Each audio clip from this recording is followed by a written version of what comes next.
They never had electricity or water or anything until after I was married. My father was a farmer. My father was a meat cutter, and my mother was a homemaker. And my mother, of course, was a housewife.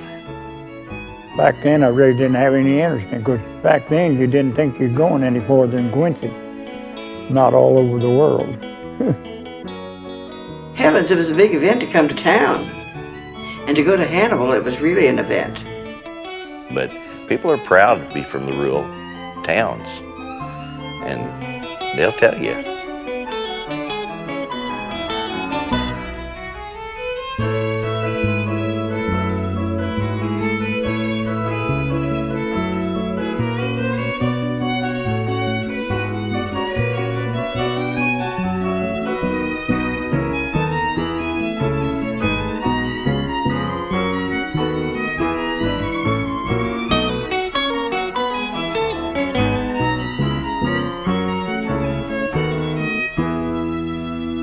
Miss Bale, everybody called her Miss Bale. Well, she was probably the most interesting character that ever lived here. She was very independent. She never married. She had a mind of her own, and she would do whatever she wanted to do.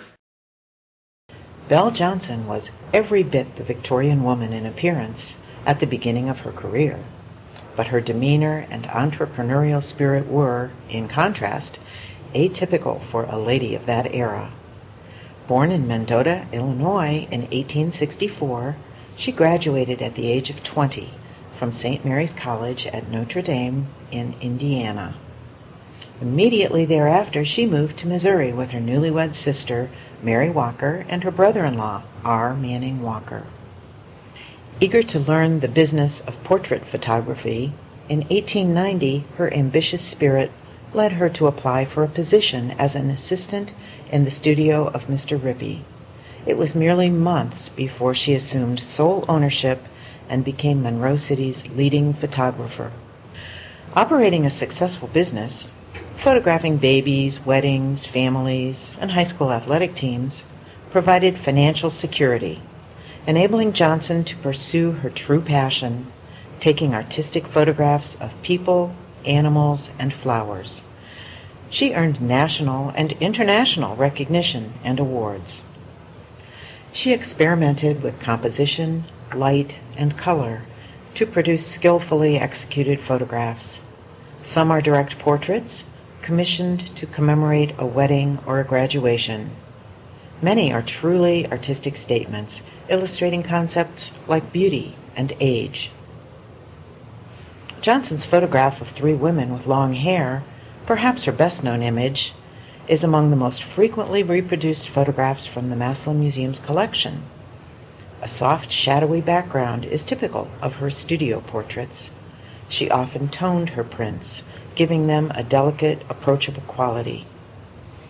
Belle Johnson was born during the Civil War and died during World War II.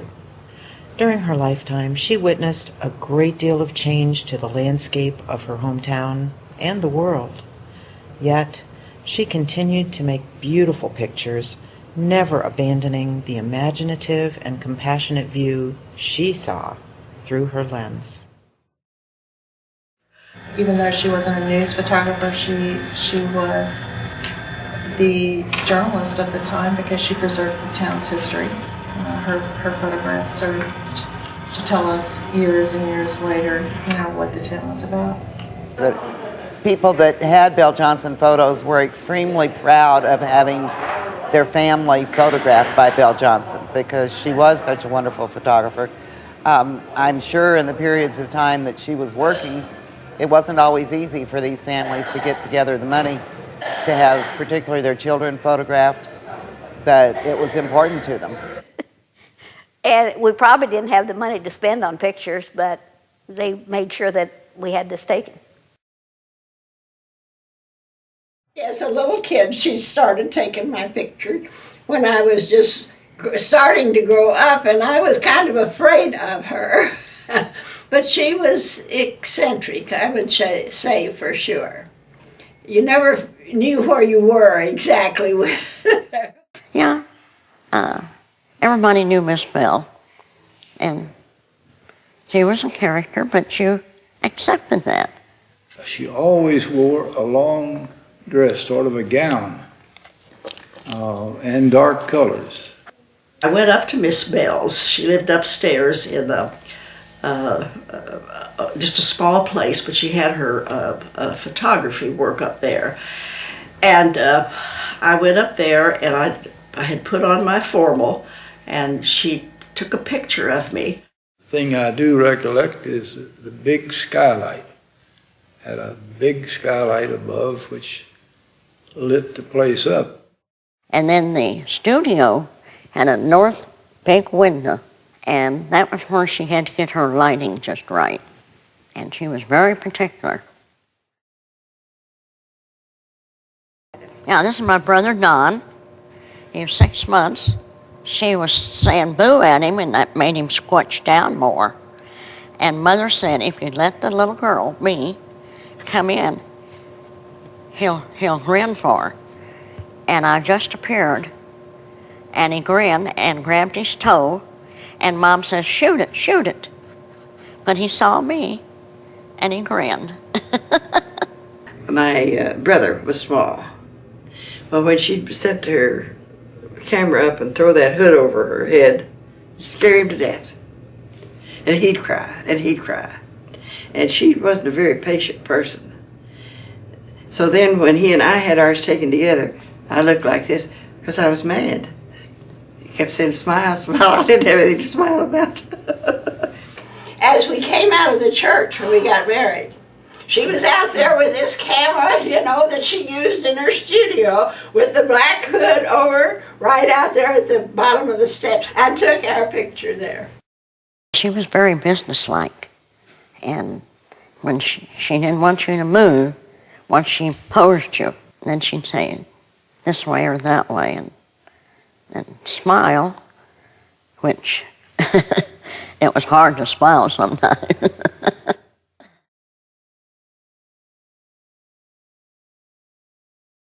I worked in my father's store for a great deal when I was a boy.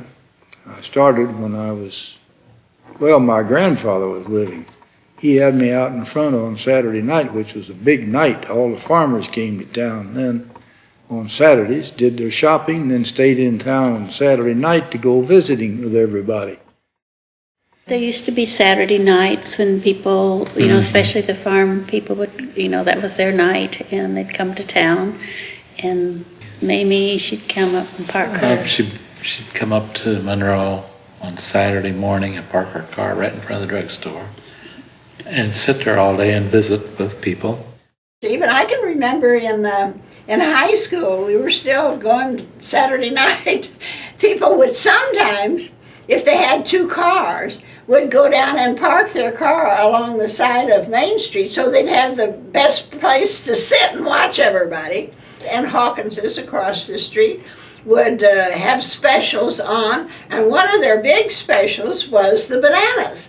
And the bananas would be out on long tables in front there on the sidewalk. My grandfather started me out in front selling bananas before I could make change. That's another comment on the character of the community. He didn't have to worry about that. The people who bought bananas from me paid what should be paid. Didn't have to check on them. But to get to Hannibal or to get to Quincy, it was a major event, really. You didn't do that. And the same way with buying groceries. You ate what you raised. And we had an orchard. We raised peaches, we made cider, we raised apples, and all of that. But a lot of people didn't do that. And when you come to town and get bananas and oranges, it was an occasion. And then for your holidays and everything, most people didn't even have cars back then. And you'd all get together, say on the 4th of July. You've seen these great big old iron kettles, haven't you? Fill that full of good old lard, and the men would go fishing. You had your fish fry and everything. We didn't know any different. Athletics. That was the main entertainment, really, was what took place over at the high school. They had both boys and girls basketball. And it all centered around the basketball. There were dances in Hannibal that we attended. There wasn't as much dancing going on in Monroe as there was in Hannibal. We went to Hannibal off and on if my folks would let me go. My folks wouldn't allow me to go. So I've always said when I get to heaven, I'm going to dance and I'm going to swim. I didn't have a place to swim and I wasn't allowed to dance. So when I get to heaven, I'm going to dance.